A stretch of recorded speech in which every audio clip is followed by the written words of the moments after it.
This is CBC Here and Now.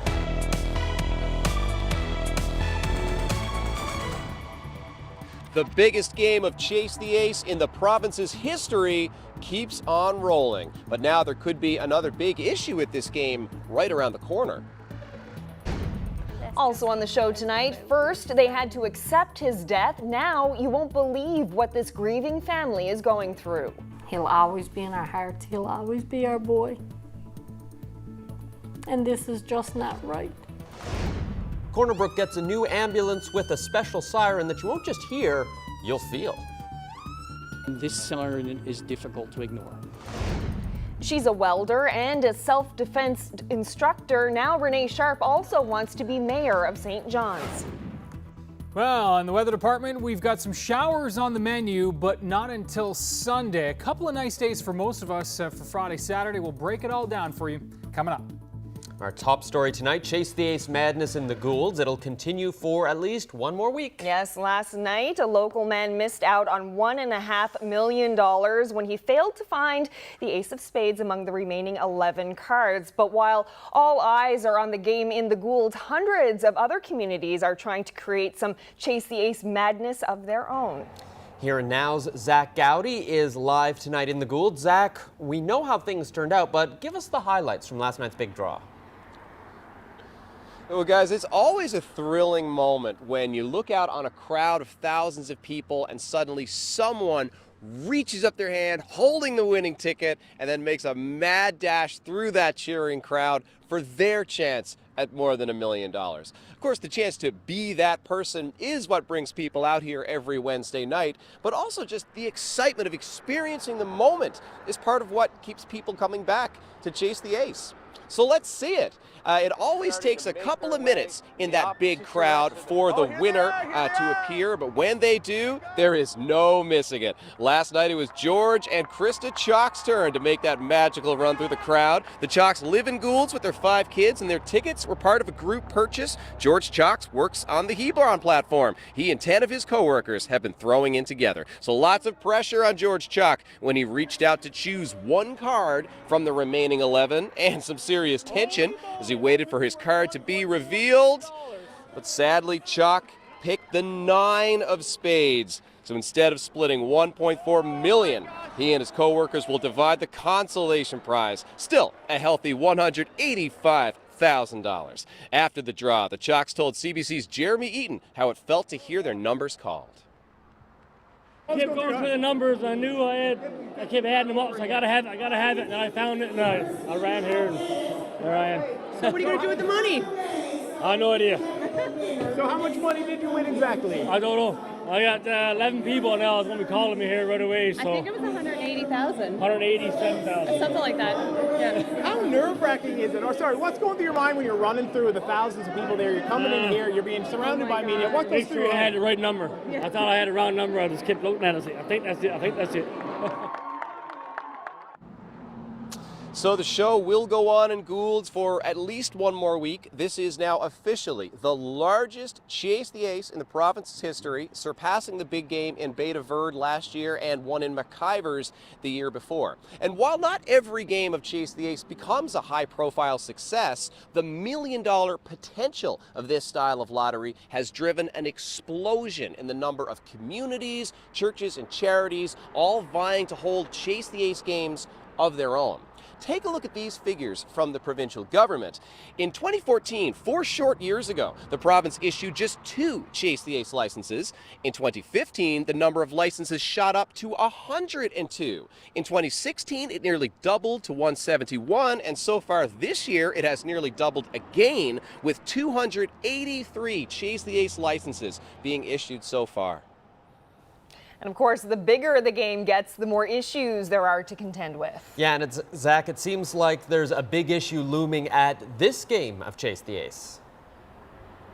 There certainly is. In fact, it is looming right over there. St. Kevin's School is next door to St. Kevin's Parish Hall. This game of Chase the Ace is effectively happening on school property.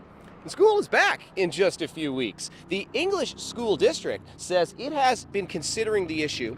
In fact, with only 3 games of Chase the Ace left before the school year resumes, and 10 cards left in the deck, it is more likely than not that this game of Chase the Ace will be impacted by the school year. Now, the school district has been in touch with both Service NL and Chase the Ace organizers. When I asked organizers about the school issue yesterday, I was told there are a number of contingency plans being discussed. One is finding another venue for the game. Another could be holding it on a night other than Wednesday. But there's also the possibility of ending the game early. Now, that contingency is spelled out in the province's Chase the Ace regulations. It is for when the capacity to continue a game of Chase the Ace no longer exists. And losing the venue pretty much constitutes that exact set of circumstances. Now, in that case, organizers could decide to hold a mega draw, wherein they essentially have one final game and they keep choosing numbers until someone picks the ace. Each of those plans has its share of pros and cons, but I can tell you that organizers are sincerely hoping it doesn't come to that and that someone will turn over that darn ace in the next couple of weeks and take everyone off the hook. Reporting live in Goulds, I'm Zach Gowdy for Here and Now. Well, changing gears now to the story of a young fisherman who has died and his family left to fight for what they feel is rightfully his. Calvin Tobin was killed in a car accident at the beginning of August. His family says they won't receive his death benefit because he was 1 day late on his union fees. Here and Now's Ryan Cook spoke to Tobin's family and has this exclusive story. That's just him out and about. All Carolyn Brewer has left of her nephew are these pictures. This one here, he looks like he's so young. But I can't pick a favorite because he was my favorite. The family hoped to have more than just photos. They had hoped to collect Calvin Tobin's death benefit. While $30,000 wouldn't ease the pain, it could have helped Tobin's elderly grandparents. But that's not happening. It's bad enough that we had to bury our nephew, but it's even more devastating having to fight what's rightfully his. Tobin's car collided with a transport truck near his home of Southern Harbour on August 1st. His union fees were due less than 24 hours earlier. He owed the FFAW $180, and as a result, he was not in good standing, and his death is not covered. He'll always be in our hearts. He'll always be our boy, and this is just not right. Arrears are normally taken out of a fisherman's paycheck after the season's first sale, but Tobin sold to a new plant this year. Brewer says the processor didn't know he owed any money. The union says it sends letters to processors letting them know which harvesters owe. But there's a catch. In many cases, people change their buyers regularly, and it certainly makes it more difficult at times. Sullivan says the onus is on the fish harvester to know if they are in arrears. The FFAW will look at all options to help the family, but is bound by its insurance policy with Sun Life Financial. Here in Southern Harbour, Calvin Tobin was known as a big character with a bright smile, always looking to go to work, always trying to get on a boat. Everybody that knew him loved him. Even if you wanted to hate him, you couldn't, because it was just the type of personality that you had to love him. Brewer says she has no hope to get the money, but she will meet with the FFAW tomorrow morning. She worries more fish harvesters could be in the same situation, not covered and not knowing it. Either way, it's too late for Tobin. Now we just losing our hearts and with our pictures. Ryan Cook, CBC News, Musgrave Town. Well, some good news for commercial fishermen out of Torbay. They're on track to get a specialized crane, but it won't happen this season. We told you about the fishermen on Monday's show. Some of them say they can't continue fishing without a crane to hoist the fish from their boats to their trucks. But in order to qualify for the jib crane, a harbor must record 50 tons of landings for 3 straight years. Torbay fishermen have only recorded 2 years. Well, federal fisheries officials now say their situation will be reviewed with the local harbor authority at the end of this season. All the rivers and brooks in Grossmoor National Park are now closed to fishing. That word comes tonight from Parks Canada. This map shows the location of the affected sites within the park boundaries. The reason is the low number of returning salmon. This past Sunday, the Department of Fisheries and Oceans announced that all salmon rivers in Newfoundland are now catch and release for the same reason. Members of the Royal Newfoundland Constabulary are taking home some hardware at the 2017 World Police and Fire Games in Los Angeles. Constable Janelle Simmons won gold in the 1,500-meter track event. Constable Gwen Stacy now has 3 medals, a silver in the 400-meter freestyle and in the 50-meter butterfly. She also won the bronze in the 100-meter backstroke. The RNC also has a team competing in volleyball. The games run until August 16th. It features 12,000 athletes from 70 countries competing in 60 different sports. Well, a 10-day music festival planned for next month in St. John's has announced even more acts. Alternative rockers July Talk and classic rocker Burton Cummings will also be on the bill for the Iceberg Alley Festival. The string of concerts runs from September 14th to the 24th. Bands will perform in a large tent set up on the boulevard near Kitty Vitty Lake. The Arkells, Dean Brody, Sloan, and locals Billy and the Bruisers and Dennis Parker are some of the other acts expected to perform. Full festivals on their website, icebergalleyconcerts.com. A popular children's book that was turned into a movie is now a musical that's hitting St. John's for the first time. James and the Giant Peach has been a crowd pleaser for a number of years. Yeah, and today the musical version opens for a 10-show run in Bowring Park. Here now's Jeremy Eaton is at the park tonight and joins us live. So Jeremy, are a lot of people there for opening night? Yeah, the Cabot 500 Amphitheater here at Boring Park is starting to fill up with fans and the audience getting ready to take in James and the Giant Peach, a popular book turned movie and now musical. And to tell us a little bit more about it, we're joined by the director, Kyle McDavid. Kyle, thanks so much, buddy. Thanks for joining us. Thank you for having us. So, people might know it as a book, people might know it as the Tim Burton movie, but now it's a musical. Can you talk a little bit about what it's about? Sure. It's a relatively new musical. It's only a couple years old. Music written by the same composing team, Ben Pasek and Justin Paul, that did the lyrics for La La Land, the Oscar. They just won an Oscar this year, and then they just won a Tony this year for Dear Evan Hansen, that's on Broadway now. So they're kind of like the it composers right now. So I've been hanging out with Kyle for a little bit here for the last half an hour, and I noticed that the cast looks a little bit young. So can you talk a little bit about who's in it, who's in this play, and who will be performing tonight? Yeah, we have 43 kids ranging from 8 years old to 14 years old. And we also, for our summer shows, we always include, we give young teenagers an opportunity to work in the production team. So our assistant director, Megan Morit, is 16, and we have a technical assistant, Nick Howlett. Our choreographer is 14, I believe, Madeline Roche. So yeah, it's been a great summer. So how long and how much work is put into putting off the show, and how long have you been rehearsing for opening night here tonight? Well, we did auditions back in April, and then started rehearsals in earnest June 29th, and we've been doing about 3 days a week for the first month, and then it increases as you get closer to opening night, of course.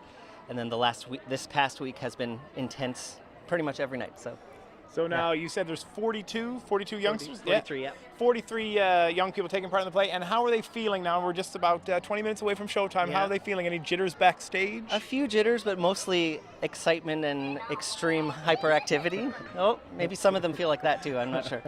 But mostly excitement. They're pretty thrilled to, after all the hard work, to finally have an audience. So tonight here is opening night here at the Amphitheater in Boring Park, but when else will it run? Sure, it runs tomorrow night, Friday at 6:30, and then Saturday and Sunday we have shows at 2 p.m. and 6:30 p.m. And then we do the same run next weekend, so Thursday through Sunday, 6:30 nightly, 2 p.m. weekend matinees. Well, Kyle, man, I appreciate your time. Thanks so much. Thank you for interviewing us. So we're going to hang around here. We're going to take in a little bit of the show, and we'll be back later on to show you a little bit of what James and the Giant Peach looks like. Reporting live for Here and Now, I'm Jeremy Eaton in Boring Park.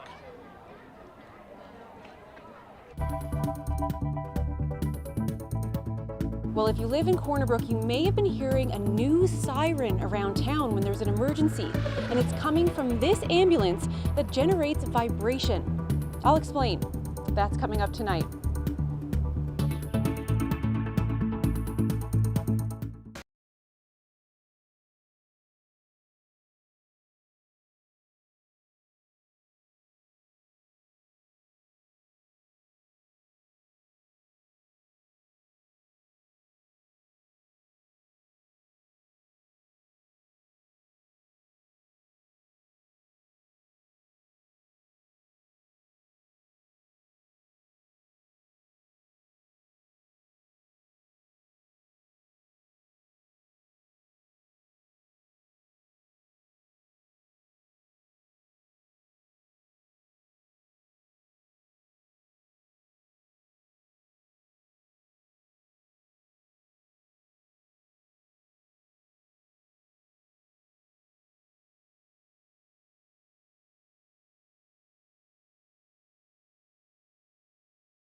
Another beautiful day here in St. John's. It seems like we've really been racking them up over the last couple of months.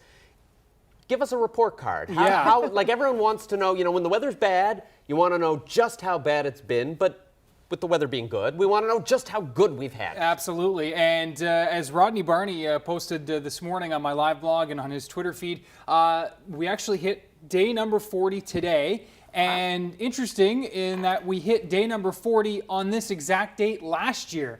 And certainly if we keep this pace right now, we should end up with, in terms of 20-degree days or warmer, we should end up in that 61, 62 degree range, 62 day range, that is, of days 20 degrees or warmer. So we're on a pretty good pace right now. Summer's not over yet. Summer is not over yet, Stokesy. Still lots more. And yeah, that little number there at the top, 53 days is the 30-year average. So it does look like we will be above average. If you're not in St. John's and wondering just how many days you've had in your neck of the woods, well, there's a little sample for you. Again, Deer Lake at 50 days as of today.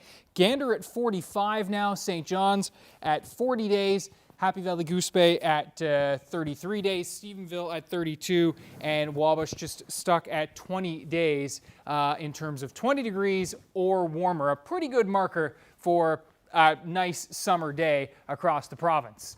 So there we have it, and there is a look at some of your highs today across the province, and many were in that 20-plus range across the island, especially even along the south coast in those onshore winds. The exception, certainly Western Labrador, 14 degrees in Labrador City, thanks to the building cloud cover there. Now, as we take a look at the satellite and radar picture, it shows we've had lots of activity. In fact, this line that's been working its way up into Happy Valley Goose Bay, some lightning with that, some rumbles of thunder working through the region. Also some lightning strikes along the coast of Labrador. Things have been active today as the disturbance works in from the west. Also, a weak trough line's been sparking up some activity across the island for today. Not seeing anything in the way of lightning strikes with this, but it's not out of the question, and certainly some scattered shower activity rolling up through central parts of Newfoundland over the next little bit. That eases off through the overnight. Labrador quiets down as well. Slight risk of a shower tomorrow morning along the coast from Nain down through Cartwright. But generally, it's a very quiet start to the day on Friday. Temperatures anywhere from 10 in the west to 14, 15 degrees in the southeast. Labrador City will dip to 4 tomorrow morning, and there is a risk of some frost there. So heads up for you gardeners. Now, as we roll throughout the day, it's a solid mix of sun and cloud kind of day across the island. We are looking at more showers to spark up along the coast of Labrador, but generally it's a pretty quiet one. We are looking at temperatures, as I mentioned, near 14. We'll climb to 23, and still tomorrow evening with that nice west-southwest wind, Friday evening is looking like quite the mild one, where we'll hang on to the 20-degree temperatures likely until 8:30 for tomorrow evening, and then even then slowly dipping into the teens. So a pretty nice Friday evening setting up, and a pretty nice Friday setting up, really. As I mentioned, 20 degrees in those onshore winds, 24 inland, and again, that'll be the name of the game along the west coast as well.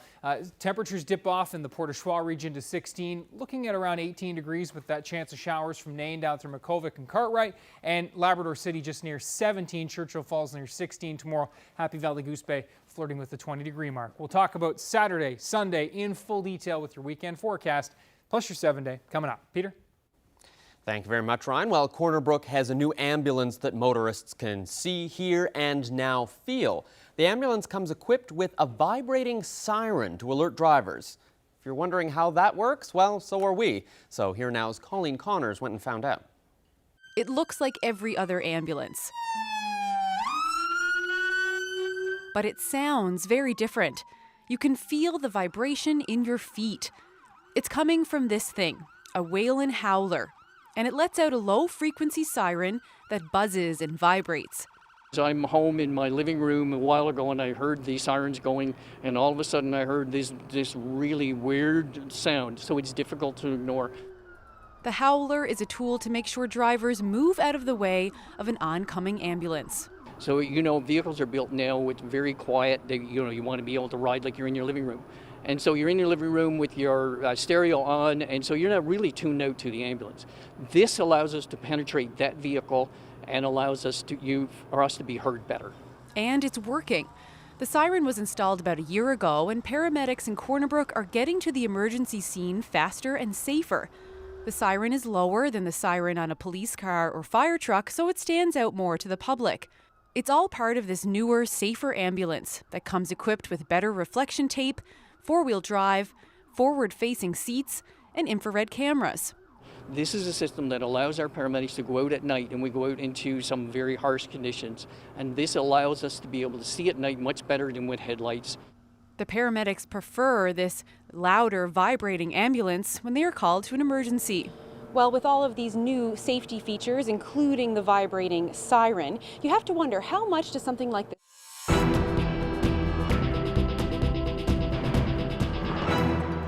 We have some breaking news for you now. The Prime Minister's office says Justin Trudeau will apologize for the government's role in residential schools that were operated in Newfoundland and Labrador. The date of that apology is yet to be confirmed. We'll have more details for you as soon as the story develops.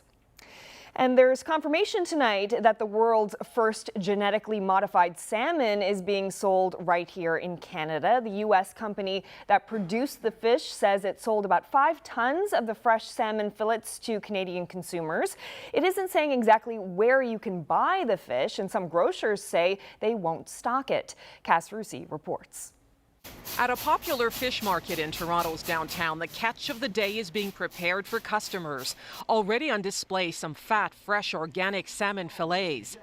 But if the world's first genetically modified salmon is among the fare, it would be next to impossible to tell, since there's no requirement for labeling, a cause for concern for shopper Leslie Jennings. I'm very careful about the purchases I make. I mean, I'm a mom, and I like to shop local, organic if I can, but I'm big into non-GMOs. As long as it tastes good, says Justin Nodwell. I'm not really opposed to genetically modified foods.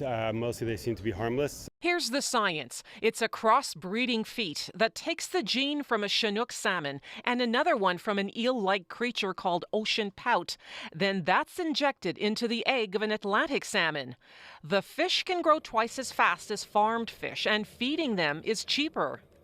Still, environmentalists are worried about the safety of the product and have long demanded labeling on all genetically modified products. We don't see the kind of rigorous safety regulation that most Canadians may expect. Also a concern that the new breed can contaminate the wild stock. But in his lab today, the scientist who helped develop the new salmon says the fish is safe. There's no cause for concern. These fish are sterile, so they can't reproduce. They're going to be grown, as far as I know, in land-based operations where they're really impossible to escape. Health Canada approved the sale of the genetically modified fish last year and has rejected calls for labeling. A representative going as far to say she would gladly eat the fish. Yes, I would. I have every confidence in the regulatory system that we have. I really do believe that this food is as safe as other farmed salmon on the market. Canada is the first market to offer the world's first genetically modified salmon, but so far at least 2 major retailers say they're not willing to sell the product. Cass Rusi, CBC News, Toronto. I'm literally standing on the stage here at the amphitheater in Boring Park, where James and the Giant Peach, the musical, is about to begin. And coming up, we'll give you a little bit of taste of the show here on opening night.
Welcome back to Here and Now. Many kids might be familiar with the tale of James and the Giant Peach, or the movie produced by Jim Burton. Yes, but now, as we mentioned earlier in the show, a local theater group is bringing a musical production of the story to St. John's, and that opens tonight.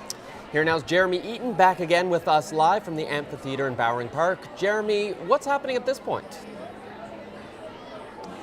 Well, Peter, in the coming up, I was standing on the stage, but I had to get booted from the stage because the 43 young people involved in this cast are getting ready to come out. The show is expected to start any second. And as I said, there are 43 actors in this show involved, but they are young people between the ages of 8 and 16. And as you're saying in the intro, James and the Giant Peach was a very popular children's book. It became an even more popular movie when it was put together by Tim Burton in the mid-90s. And recently it's been turned into a musical that the people who wrote the lyrics for this musical were the same people who put together the lyrics for the Oscar-winning La La Land. Now the crowd is starting to fill up here. This is opening night. It's the first of 10 shows that they'll do at the Cabot 500 Amphitheater in Bowring Park. So they're going to run the show. It's going to go Thursday, Friday, Saturday, Sunday at 6:30 p.m. with 2 p.m. matinees on Saturday and Sunday. And then next week it's going to be the same Thursday, Friday, Saturday, and Sunday at 6:30 p.m. with also the 2 p.m. matinees. Now this is weather dependent, but as Ryan was saying earlier in the newscast, that we've had 40 days of 20 degrees plus, and right now I'm just looking at the sky and there isn't a cloud up there. So right now they've been pretty lucky for opening night, and if the weather holds, then all of this. And so right now I guess I'm going to throw it back to you guys in the studio as we get ready for the actors to come out here and take the stage. She's a political newcomer who just decided to run for the mayor's job. I'll introduce you to Renee Sharp, coming up on Here and Now.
Welcome back to Here and Now. She only made the decision to enter the race yesterday, but Renee Sharp is putting her name on the ballot for the mayor of St. John's. She's new to politics, but says the other candidates aren't representing the issues that she cares about.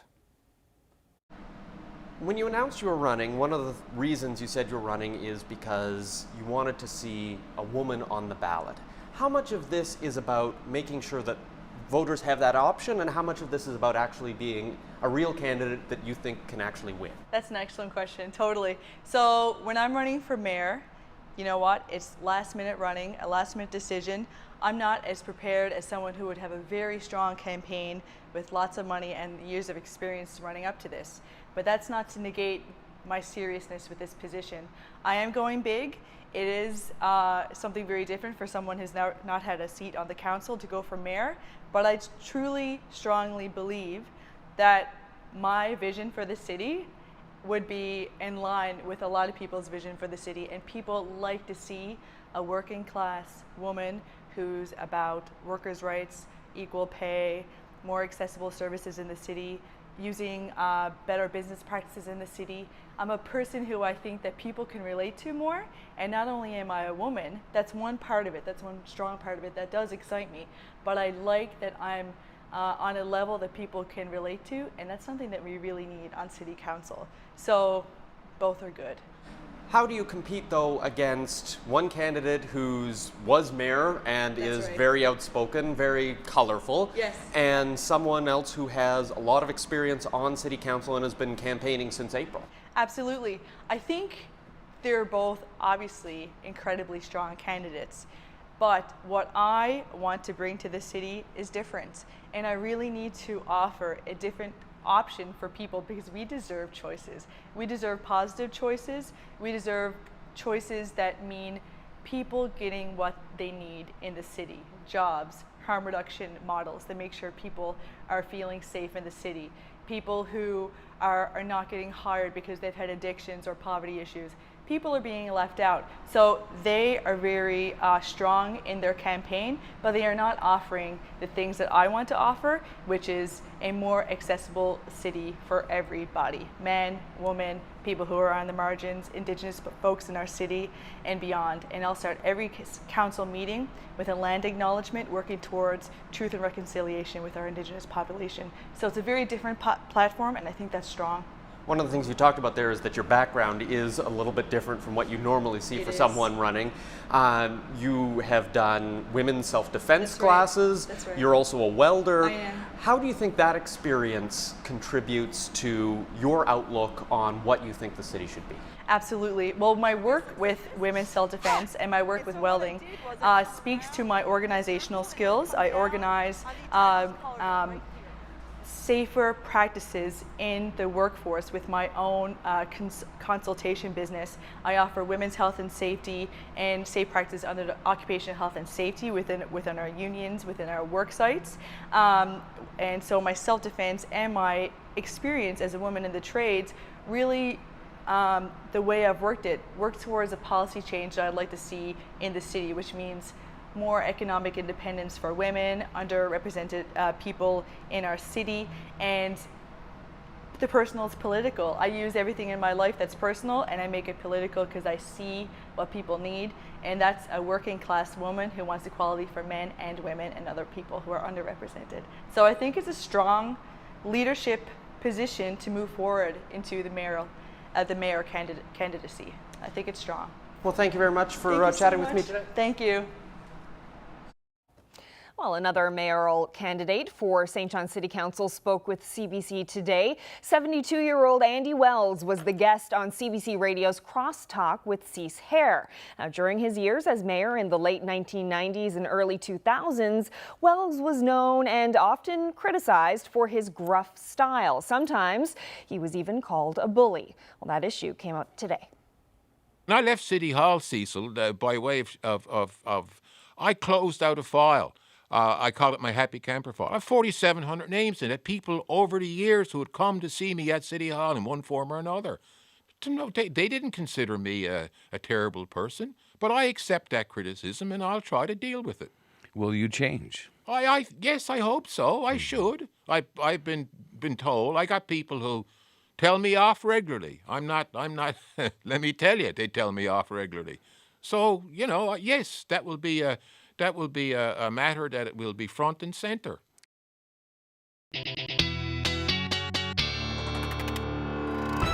Ryan, you're sometimes told off for bad weather forecasts, but not right now. No, it's been a pretty good run, I gotta say. And we're Thursday. Everybody's working for the weekend. That's right. Is there going to be another couple of 20-degree days to add to our total? The next two look great. Now, Sunday still looks kind of showery, so Saturday continues to be the pick of the weekend. And here's how it will all play out as we look at your future tracker. Picking up those showers that have been firing up over the interior parts of central Newfoundland over the last couple of hours, and it's been very active in Labrador this afternoon. Plenty of lightning strikes and showers there. That trough line is losing steam, but will dip across the island for Friday, enough to build some cloud cover up into the afternoon. Maybe a few spits here and there across central and eastern parts of Newfoundland. Nothing to be concerned about, though, if you do have some outdoor plans. They're looking very light and isolated if those showers do fire up in the 30% range or less. 20 to 24 degrees on the menu for Newfoundland for Friday. Winds in from the southwest, so a little cooler in those onshore winds. Again, some showers along the coast of Labrador, pretty much from start to finish tomorrow. Better chance certainly into the afternoon. And again, highs certainly a little bit cooler in Lab West. Now, as we take a look at your Saturday time period, we are going to be seeing sunshine to start. Clouds are going to thicken up, though, throughout the day on Saturday, especially across southern Labrador, northern peninsula, western Newfoundland. Wouldn't even rule out an isolated later afternoon shower, but the bulk of the activity here is going to be hanging off until Saturday evening for southern parts of Labrador, and a risk of a shower there, again, along that northern peninsula and west coast. Clouds certainly building up, though, as I mentioned, in the west and along the south. Sun-cloud mix from St. John's to central and the northeast coast. Again, temperatures just near 19 in Labrador City, will be near 23 in Happy Valley, Goose Bay, 18 along the north coast. So overall, Friday, Saturday looking pretty good. That changes for Sunday, where the clouds will really thicken up. Pretty good chance of showers from St. John's right up the coast of Labrador and back towards Labrador City. This is a double-barreled low, so we get two centers of low pressure here coming through. All that means is, yeah, it's going to be unsettled. We do have a good chance of showers for pretty much everybody. Temperatures in that 18 to 22 degree range. Again, cooler in those onshore winds, which will be coming in from the south-southeast for the Avalon Peninsula. 15 in Labrador City, and again, those scattered shower chances across Labrador. Next week, still keeping an eye on this low. It's still just an unorganized cluster of storms in the tropics, and it'll be rolling north of the Caribbean over the next couple days. There's still a possible development area here where this thing could start to take off and start to become stronger, perhaps a tropical storm or hurricane.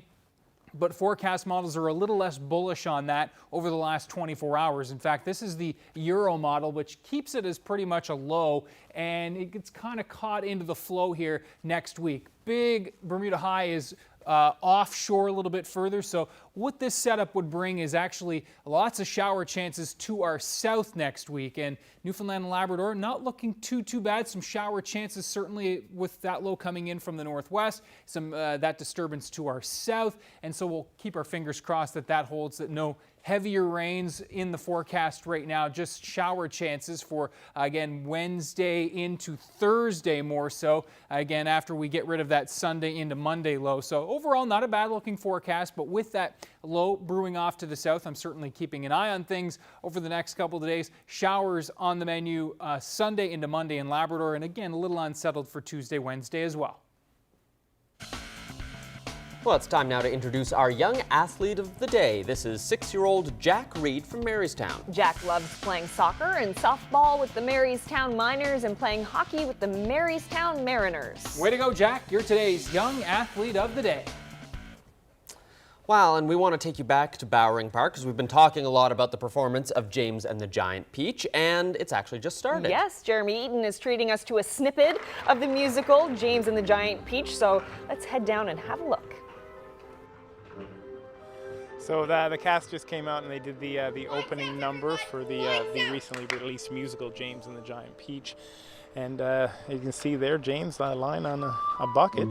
Yeah, so it's almost a full house here. People enjoying the show in the sunshine here at the amphitheater in Bowring Park. And this cast is comprised of actors between the ages of about 16 and 8, I believe. There's 43 of them, and they're also working as stage directors and stage managers, so they're sort of doing it all. So this is the opening night. Now this show will run for 10 shows, Thursday, Friday, Saturday, Sunday at 6:30 p.m. this weekend next, and there's also matinees at 2:30 in the afternoon. Now that is all weather dependent, but the weather is no problem here today as the sun is out. And we're just going to let this play for a little bit, and that's going to be from it.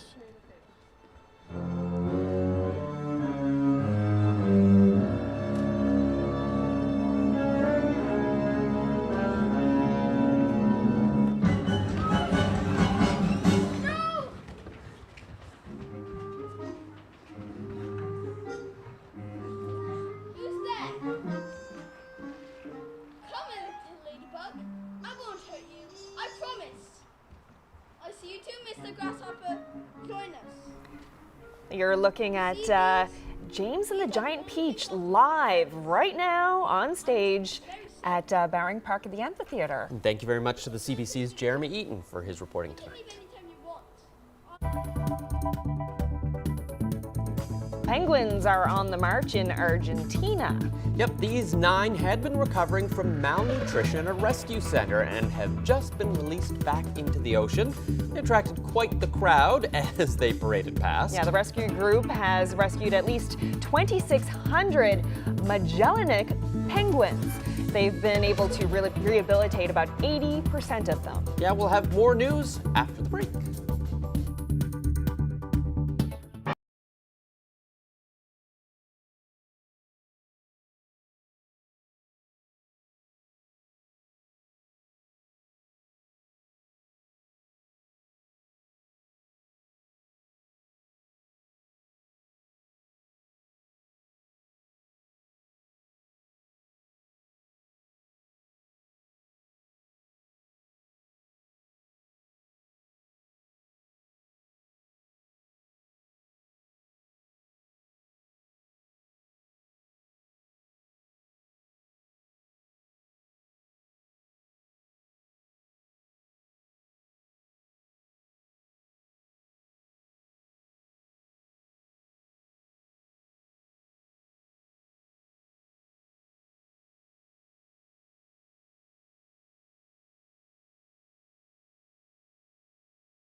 Welcome back to Here and Now.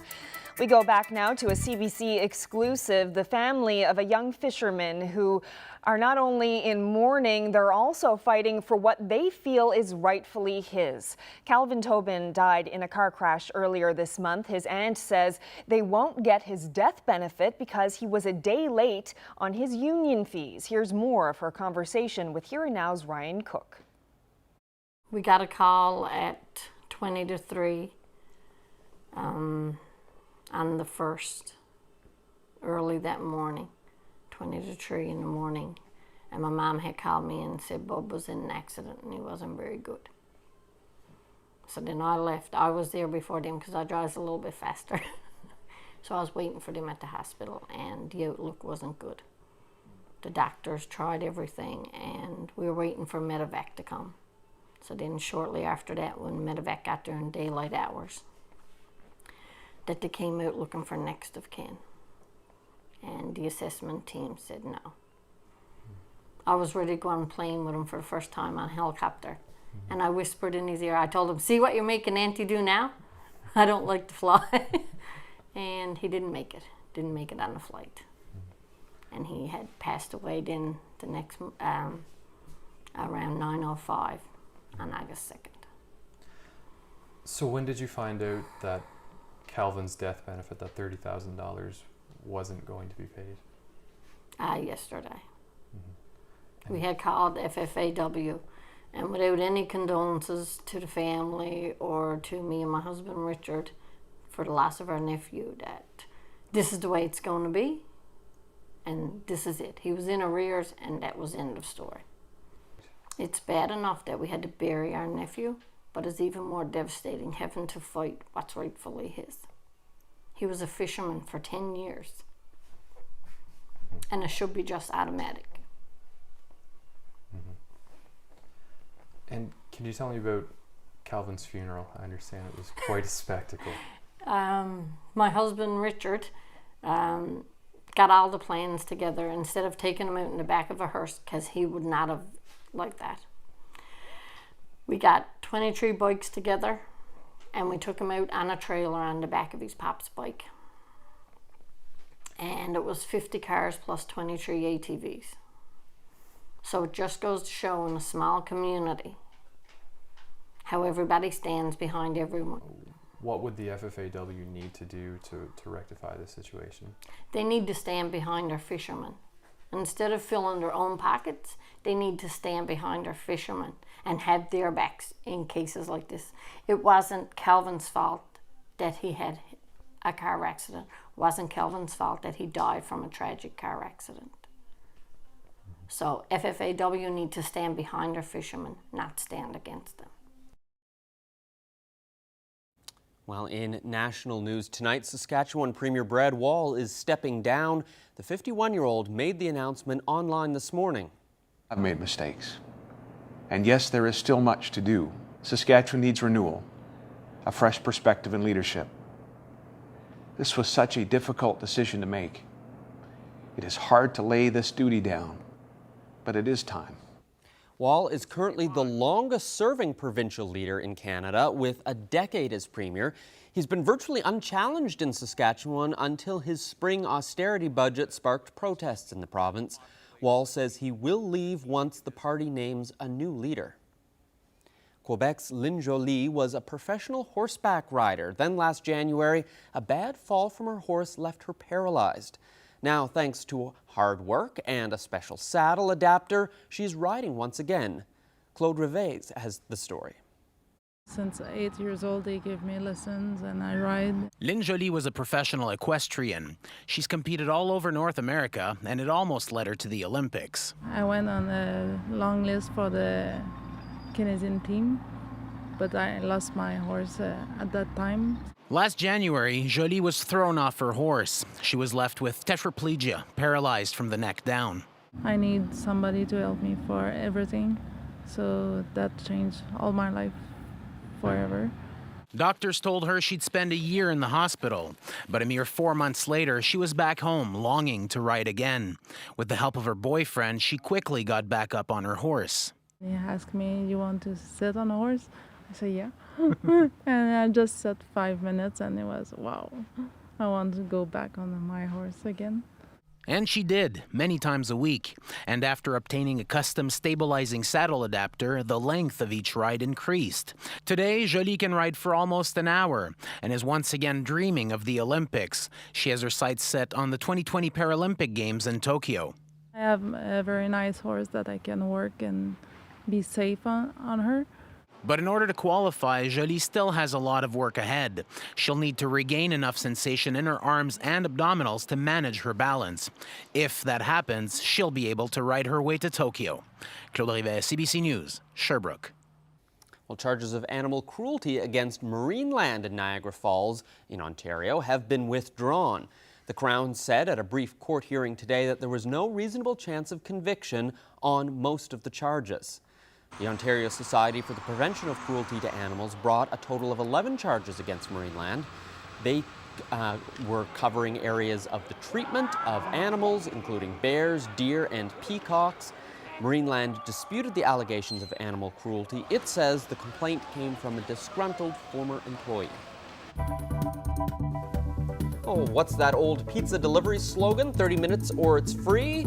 Well, there may very well be some hungry customers after this pepperoni pileup. Ooh, what a mess. Yes, on the highway in Little Rock, Arkansas, after a tractor trailer filled with frozen pizzas crashed. A major freeway was closed for about 4 hours to scrape it all up. Just a little slice of life for you. Oh. We'll be right back.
Welcome back to Here and Now, and here's something that's quite frightening. Have a look. A driver and 3 passengers barely escaping disaster. The car just plows right through the rail crossing barrier, and this is in Poland. The train just clips the back of the car. The driver may have avoided a serious accident, but she didn't avoid a fine. Ticket will cost her $175, which I feel like is still pretty lucky considering. Oh, my goodness. That's why you don't go through a closed rail crossing. Oh, that is so close.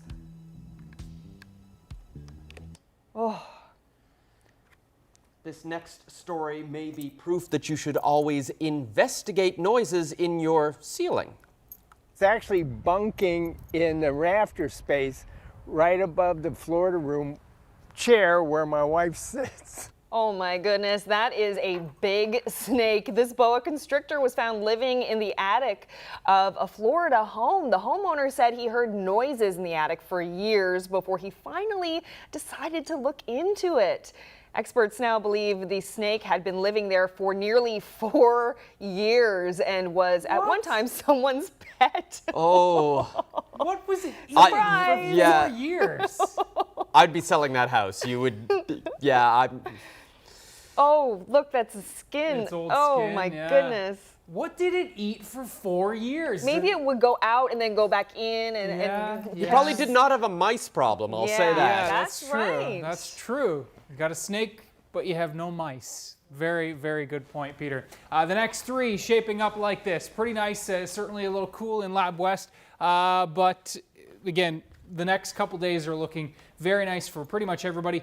Showers rolling in for Sunday, but I think we can deal with that because we have a nice Saturday and beautiful picture of the day. Ooh, nice clouds. Yeah, ominous clouds are rolling over the Exploits River, and thanks to Ray for sending that in. On my Facebook page, you can do the same. Very nice. Well, before we go, guys, I just have to say, next time, will you please send me the memo to the blue. Yeah, it must be like getting ready for the Blueberry Festival on Saturday or something. That's true. Yeah. And the forecast does look good for the Brigus Blueberry Festival. Of course, always a popular event. There's a lot going on this weekend. I've heard from many who are getting married as well. Saturday looks good. Before we let you go, I do have to tell you, tomorrow night we're starting at 6:30 Island time. There's going to be some baseball on before us, so a little bit later tomorrow night. Tune in half an hour after. See you there. Good night. Have a good night.